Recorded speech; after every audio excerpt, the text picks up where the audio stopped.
મિત્રો, શહેરમાં તો લાખોની લાઈટો હોય છે, પણ ગામડામાં ચાંદનીની રોશનીથી દિલ જીતી લે છે. શહેરમાં લોકો દરવાજા બંધ રાખે છે, પણ ગામડામાં તો દિલ અને આંગણું બંને ખુલ્લા જ હોય છે.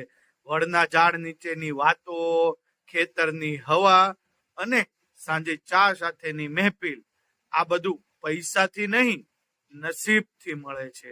ગામડું એટલે માત્ર જગ્યા નહીં, પણ એક એવી લાગણી જેને યાદ કરતા જ તમારા ચહેરા ઉપર સ્મિત આવી જાય. તમારું ગામ કયું છે? કોમેન્ટમાં જરૂર લખજો.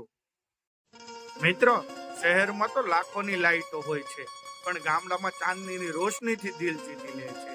શહેરમાં લોકો દરવાજા બંધ રાખે છે, પણ ગામડામાં તો દિલ અને આંગણું બંને ખુલ્લા જ હોય છે. વડના ઝાડ નીચેની વાતો, ખેતરની હવા અને સાંજે ચા સાથેની મહેફિલ, આ બધું પૈસાથી નહીં, નસીબથી મળે છે. ગામડું એટલે માત્ર જગ્યા નહીં, પણ એક એવી લાગણી જેને યાદ કરતા જ તમારા ચહેરા ઉપર સ્મિત આવી જાય. તમારું ગામ કયું છે? કોમેન્ટમાં જરૂર લખજો.